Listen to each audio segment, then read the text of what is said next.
You stole my story. I'm sorry. You're mistaken.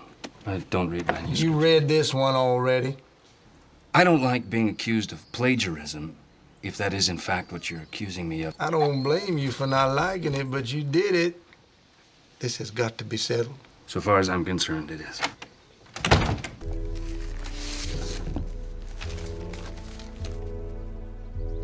Sowing season. John Shooter. Where his wife kept her garden. The garden she loved more than she loved him. Tell me the truth. Did you steal it? What? No. I didn't steal that story. I don't think.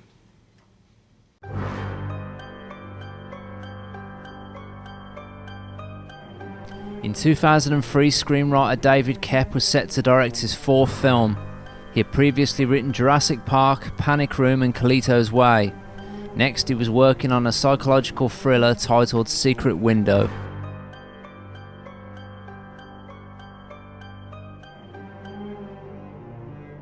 A separation from his wife has driven Mort Rainey into isolation in his cabin in Tashmore Lake. Depressed, he spends his days sleeping and eating junk food. Mort is a successful writer but is currently experiencing writer's block. One morning he's visited by a man named John Shooter who accuses him of plagiarizing his work. At first Mort ignores the accusations, but after Shooter leaves a copy of his novel, Mort sees that they are in fact identical.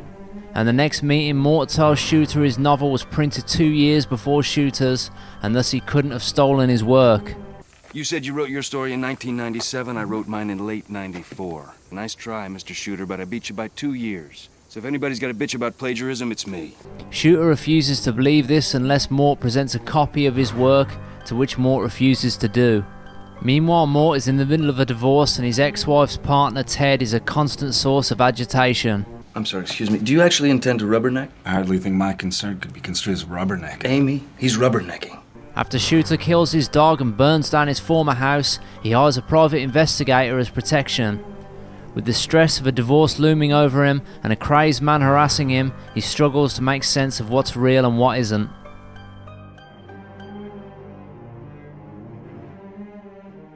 Part of Secret Window was filmed in the town of North Hatley, Quebec, approximately 2 hours southeast of Montreal.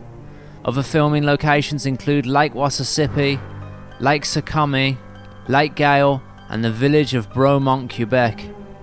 The film stars Johnny Depp as Mort Rainey, John Turturro as John Shooter, Maria Bello as Amy Rainey, Timothy Hutton as Ted Milner, and Charles S. Dutton as private investigator Ken Karsh.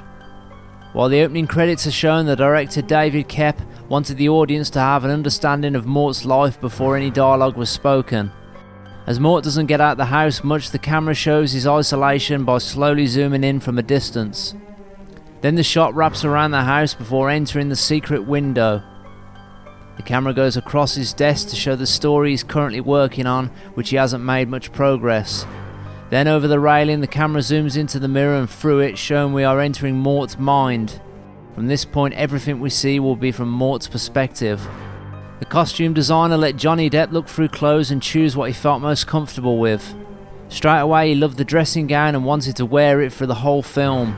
The idea was that when Mort was in the cabin, the gown was like his security blanket. David Koepp managed to convince him to wear some other clothing items for the scenes Mort isn't at home. All the clothes he wears are loose and the colours are very dark and faded. This is to reflect his depressed mood. His clothes change colour at the end of the movie to a bright colour as he's now happy. Also at the beginning of the film his skin is a pale white, whereas in the final scenes of the film his skin has changed to a tan brown. When we are shown Mort's former house, it's painted white with yellow and green in the shot. These bright colours symbolise a happier time of Mort's life. Later in the cabin everything is dark to show his current state of depression. In the first interior shots of the motel we only see black, white and grey. This is because we're seeing the scene through Mort's memory and not reality. Later when the private investigator is staying in the hotel we see the interior is actually orange and brown. Red is used throughout the film to represent Mort's repressed rage. When he drives up to the motel the sign is red and every door he passes is red. Every woman he meets in the film is wearing red. When he remembers his wife outside their house, she is wearing a red dress. When he speaks to his housekeeper, she is wearing a red top underneath her coat. When he talks to a divorce lawyer, she is wearing a red top with bright red lipstick. And when he talks to the woman in the diner, she is wearing a red top and red lipstick. I thought you might want it, so I put it on the table. Yeah, I see that, Mrs. Garvey.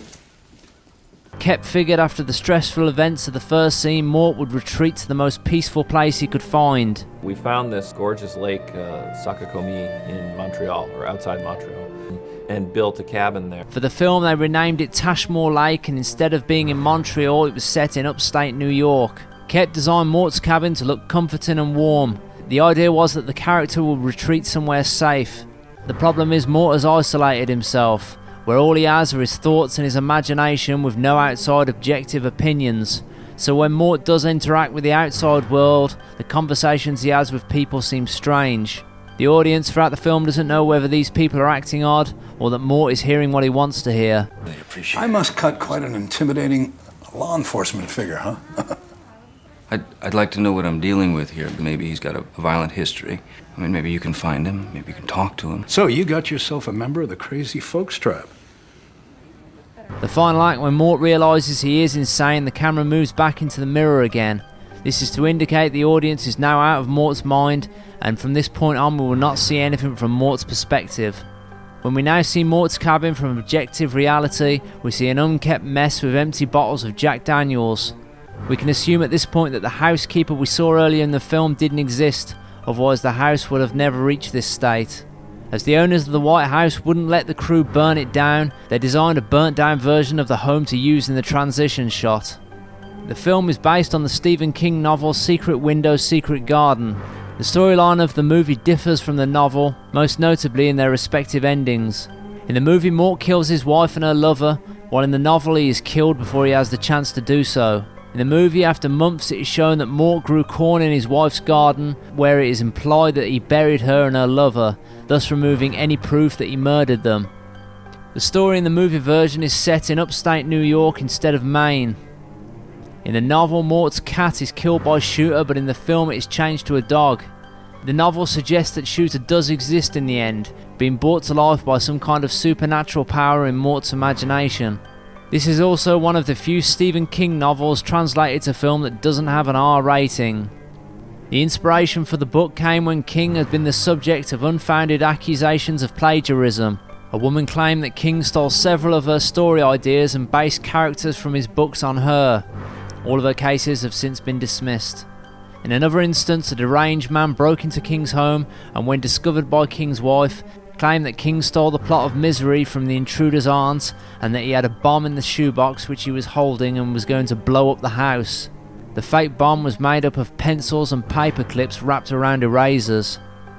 David Koepp created John Shooter's look from exactly how King described it in the book. The only issues they found were how big or how small to make the hat. Also, the fear of the hat looking comical to audiences. The costume designer wanted Shooter to appear as a silhouette, so she dressed him in dark, smoky colours. John Turturro decided to appear in the movie because his son, a big fan of Stephen King, convinced him to. Johnny Depp turned up on stage with long hair and glasses as he felt this is how his character should look. The character of Ted was so hateable that the test audiences cheered when Mort killed him.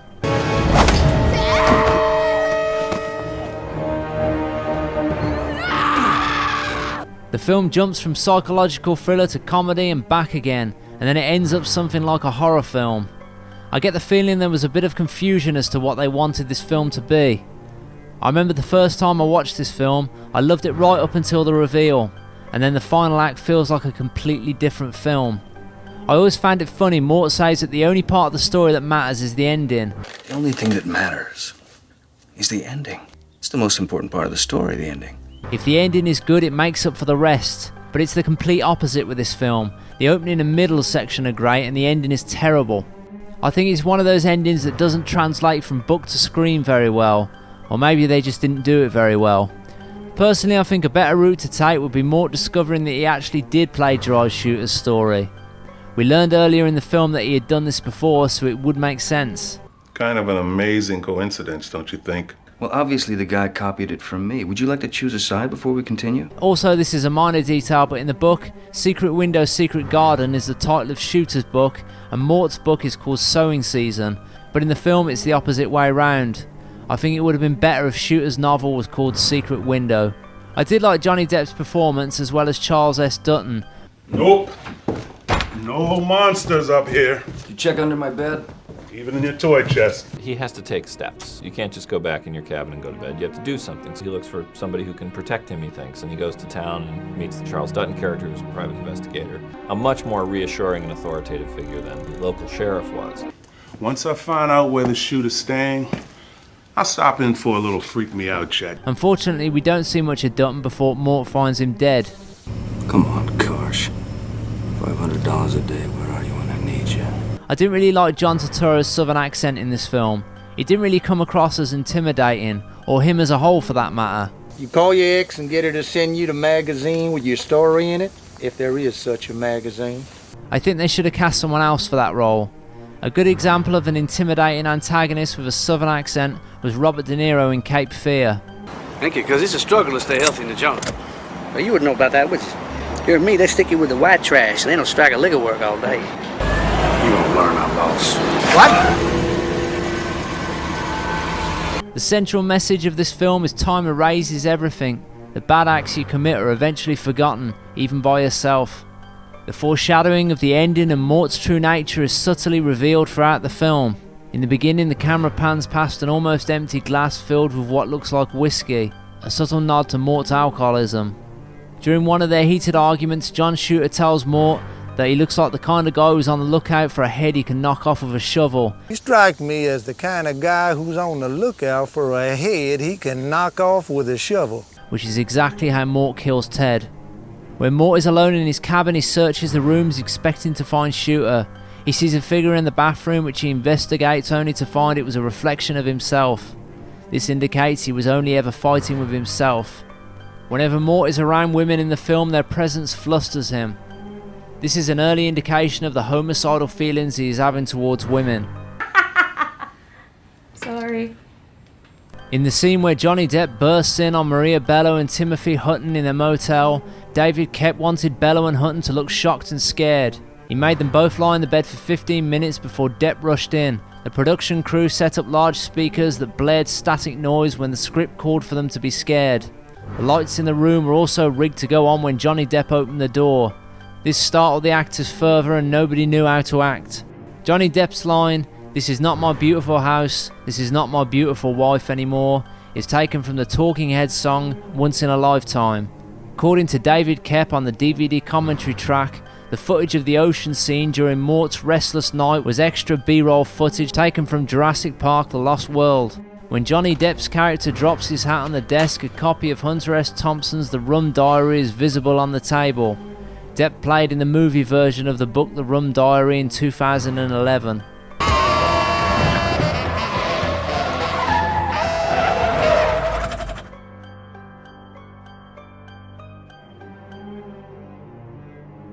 The film was released March 12, 2004 to mixed reviews.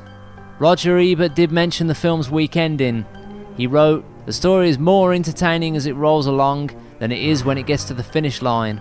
Johnny Depp didn't win an Oscar last week, but he's got a new movie that he can be proud of. 3 stars for Secret Window. It had a budget of $40 million and grossed over $92 million. Though without Johnny Depp's name, it's unlikely that this would have happened.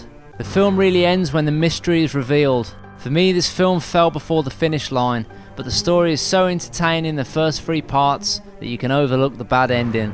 You're a good man, Mr. Rainey. You too, Mrs. Garvey.